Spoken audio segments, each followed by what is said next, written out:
Hello and welcome to ideal classes Bhadra. मैं हूं देव जांगेड़। दोस्तों, आज का मुद्दा है कि क्या मोदी सरकार ने किसानों के 68,000 करोड़ रुपए अरबपति कारोबारियों को दे दिए हैं। क्या किसानों के साथ धोखा किया है प्रधानमंत्री मोदी ने। दोस्तों, ये जो खबर है ये सोशल मीडिया में एक बहस का मुद्दा बनी हुई है। बहुत लोग डिस्कशन कर रहे हैं इसके ऊपर, और इसी को लेके मेरे कई सारे साथियों ने मुझे मैसेज किया कि सर इस पे एक वीडियो विश्लेषण आप बनाएं ताकि इसकी जो हकीकत है, एक्चुअलिटी है, वो हम समझ सकें। तो इसी को लेके ये पूरा वीडियो है। वीडियो स्टार्ट करने से पहले आपसे रिक्वेस्ट करूंगा कि अगर आप चैनल पर नए हैं तो चैनल को सब्सक्राइब करें, उसके पास में बने बेल आइकन को दबाएं और ऑल नोटिफिकेशन सेलेक्ट करें। दोस्तों, वीडियो अच्छा लगता है तो लाइक करें, अपने दोस्तों के साथ शेयर करें। अगर आप मुझसे सोशल मीडिया प्लेटफॉर्म पर जुड़ना चाहते हैं तो हमारा जो चैनल है उसके अबाउट पेज पे जाएं लास्ट में, और वहाँ पे आपको अलग अलग लिंक्स मिल जाएंगे, उन पर क्लिक करके आप ज्वाइन कर सकते हैं। तो चलिए आज का वीडियो स्टार्ट करते हैं। सबसे पहले कि ये पूरा का पूरा मुद्दा स्टार्ट कहाँ हुआ। हमारे जो माननीय सांसद हैं Rahul Gandhi, former president of Congress party, इन्होंने ट्वीट किया था। उस ट्वीट के रेफरेंस पे द ट्रिब्यून का मैंने आपके सामने जो लगाया है, अलग अलग न्यूज़पेपर्स ने इसको मेंशन किया कि कांग्रेस ने पूछा कि 68,000 करोड़ रुपए विलफुल डिफ़ॉल्टर्स के क्यों माफ़ कर दिए गए। यहाँ पे आप वर्ड देखिएगा, वेव ऑफ लिखा हुआ है, वेव ऑफ। ये मुद्दा पूरा पूरा वेव ऑफ को राइट ऑफ का है, एक पूरा शब्दों का मायाजाल और कुछ नहीं है। तो देखते हैं सबसे पहले कि is it loan wave of और राइट ऑफ। यहीं पे मेन पूरा का पूरा डिस्कशन पॉइंट है कि ये वेव ऑफ था या राइट ऑफ था। तो सबसे पहले आप समझिए कि वेव ऑफ होता क्या है। When loan or bad loan amount is cleared from balance sheet and no recovery rights are left with bank। ये समझिए आप, रिकवरी के कोई राइट्स नहीं बचते हैं बैंक के पास, तो उस चीज़ को वेव ऑफ कहते हैं।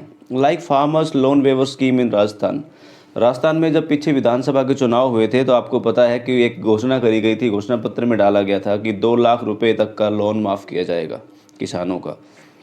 वो जो किसानों का कर्जा माफ़ी वाली योजना थी उसको वेव ऑफ कहते हैं। और एक बार वेव ऑफ करने के बाद में बैंक के पास में कोई अधिकार नहीं रह जाता है कि उस पैसे को उस कस्टमर से वापस रिकवर कर सके। सारे अधिकार ख़त्म हो जाते हैं और वो जो अकाउंट का है, लोन अकाउंट, वो वहीं पे ख़त्म हो जाता है। वेयर एज अगर बात करें राइट ऑफ की, जो कि अभी किया गया है, तो राइट ऑफ में क्या होता है। When bad loan amount is removed from the balance sheet and recovery process is not halted, सिर्फ जो अमाउंट है उसको बैलेंस शीट से रिमूव किया जाता है और जो रिकवरी प्रोसेस है उसको हॉल्ट नहीं किया जाता है, रोका नहीं जाता है। And rights of recovery are still with the bank. जितना पैसा है उसको रिकवर करने के सारे अधिकार बैंक के पास अभी भी होते हैं। इसको क्यों करते हैं? ये बेहतर डेट मैनेजमेंट के लिए करते हैं और एज पर आरबीआई गाइडलाइंस, आरबीआई जिसे हम बैंकों का बैंक कहते हैं, उनकी गाइडलाइंस हैं। और ये गाइडलाइंस भी एक बैंकिंग रिफॉर्म्स के लिए एक कमेटी बनाई गई थी। आप मुझे उसका नाम बता सकते हैं कमेंट बॉक्स में कि कौन सी कमेटी थी। उस कमेटी ने ये सजेस्ट किया था कि इसको इस तरह से ये करना चाहिए ताकि उसका नुकसान जो है एनपीए में कम से कम हो। उसके बाद आगे करते हैं कि ये ऐसा वाई इट इज़ प्रैक्टिस, ऐसा क्यों करते हैं, ये राइट ऑफ वाला प्रोसीजर करने की ज़रूरत क्या है। सबसे पहली चीज़ है कि अपना एनपीए रिड्यूस करने के लिए। एनपीए क्या होता है? Non performing assets. जो एसेट्स, जो लोन बैंक को परफॉर्म करके नहीं दे रहे हैं, ऐसे लोन जो जिस पे उनको बेनिफिट नहीं हो रहा है, तो उनको कम करने के लिए। अगर बहुत सारे ऐसे एजपिन करोड़ों के एनपीए उनके बैलेंस शीट में होंगे तो ये बहुत कॉम्प्लिकेटेड हो जाती है हैंडल करने के लिए। और इस तरह के जो बैड लोन्स हैं उनको 18 मंथ का जो टाइम हो जाता है एज पर आरबीआई गाइडलाइंस। एंड वो सेम कमेटी ने ये चीज़ रेफ़र किया था, पहले 24 मंथ्स था। तो 18 मंथ के बाद में जब उनको लगता है कि ये बैड लोन की कैटेगरी में आता है, यहाँ पे परफॉर्म नहीं हो रहा है, तो उसको वो वहाँ से निकाल के और बैलेंस शीट को क्लीन करते हैं और इसको शिफ्ट कर दिया जाता है राइट ऑफ में। अब राइट ऑफ के दूसरा इसका फ़ायदा क्या होता है? To get back parked amount. Park amount के आप कॉन्सेप्ट समझिए। अगर आपने 100 करोड़ रुपया किसी को लोन दिया तो इसका 5 to 20% अमाउंट होता है, वो पार्क अमाउंट में डाला जाता है। यहाँ पे हमारा अमाउंट है 68,000 करोड़, तो इसका 10%, अगर आप मान के चलें पार्क अमाउंट जो 10% था, तो भी 6,800 करोड़ रुपया जो है वो पाक अमाउंट में था। जब भी कोई लोन अमाउंट दिया जाता है तो उसका 10% अगर हमने पाक अमाउंट में रख दिया तो जब तक उसको हम राइट ऑफ नहीं करेंगे तब तक वो 6,800 करोड़ रुपया जो है उसको बैंक टच नहीं कर सकता, उसका कुछ नहीं कर सकता। उनको अपने एक पाक अमाउंट में ही रखना पड़ेगा, उसको वो अपना दूसरे लोन देने के लिए यूज़ नहीं कर सकते। ऐसे में क्या होता है, एक तो पहले से जो लोन दे रखा है वो परफॉर्म नहीं कर रहा है, दूसरा उस लोन के एवज में 10% अमाउंट और फंसा पड़ा है।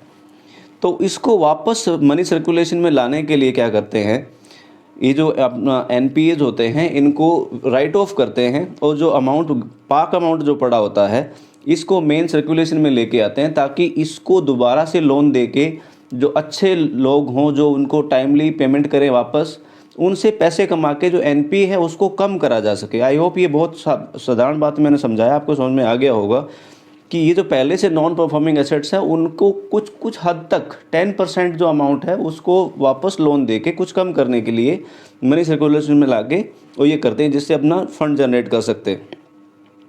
अंडरस्टूड। उसके बाद में है कि has it done for the first time, क्या इसको पहली बार किया गया है? बिल्कुल नहीं। ऐसी सिमिलर प्रैक्टिस पेरियोडिकली होती रहती है, मतलब टाइम टू टाइम होती रहती है, और ऐसा यूपीए गवर्नमेंट के टाइम पे भी किया गया है, क्योंकि ये कोई गवर्नमेंट से कंसर्न नहीं है, ये आरबीआई को करना होता है और आरबीआई अपने टाइम टू टाइम करवाते रहते हैं। दूसरा सवाल आता है कि इसके लिए रिस्पॉन्सिबल कौन है? इतने सारे जो बैड लोन्स हो गए उसके लिए कौन रिस्पॉन्सिबल है, किसकी जिम्मेदारी होनी चाहिए? तो यहाँ पे एक आर्टिकल है, most bad loans from UPA era, banks to blame for NPA crisis. Raghuram ji Rajan ने ये कहा था कि ज़्यादातर जो बैंक के जो बैड लोन्स हैं ये यूपीए के टाइम के हैं और बैंक्स को ही ब्लेम कर सकते हैं पूरे के पूरे एनपीए क्राइसिस जो चल रही है उसके लिए। ये मैं खुद नहीं कह रहा हूँ, ये इन्होंने इंडिया टुडे जो है, इंडिया टुडे, उसको 11 सितंबर 2018 का एक आर्टिकल है, उसमें आप देख सकते हैं, वहाँ पे ये चीज़ कही हुई है। और ये अपने आप लगभग देखें 4 सितंबर 2016 को इन्होंने अपना टर्म कंप्लीट कर लिया था।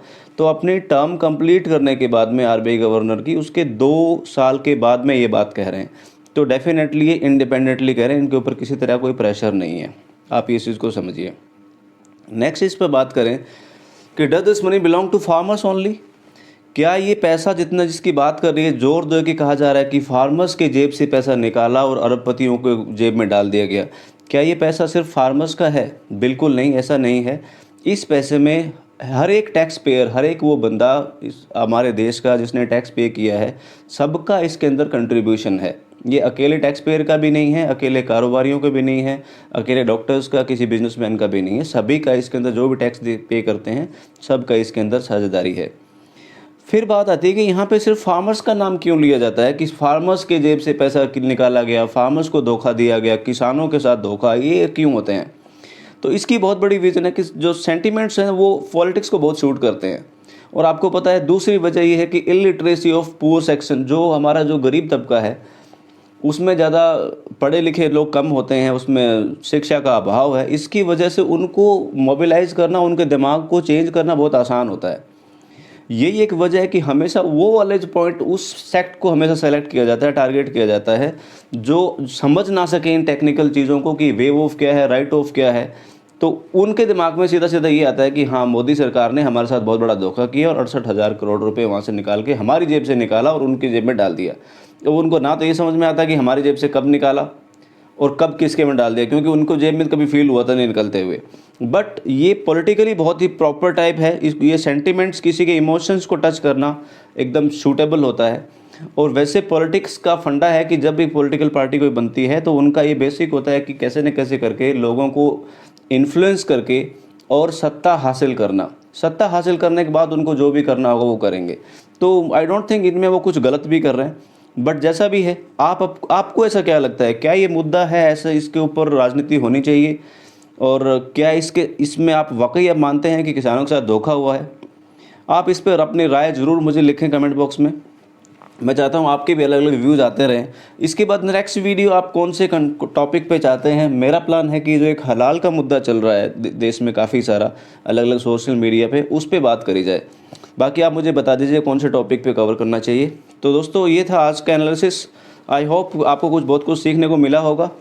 ये वीडियो ज़्यादा से ज़्यादा लोगों के साथ शेयर करें, खास करके जो लोग इसको गलत अफवाह फैला रहे हैं समाज के अंदर कि ये इतना पैसा दे दिया है, ये कर दिया, वो कर दिया, उनको ज़रूर समझाने के लिए काम आएगा। तो दोस्तों आज के लिए इतना ही। अपना ख्याल रखें, खुश रहें, बिंदास रहें। Thank you. जय हिंद, जय भारत।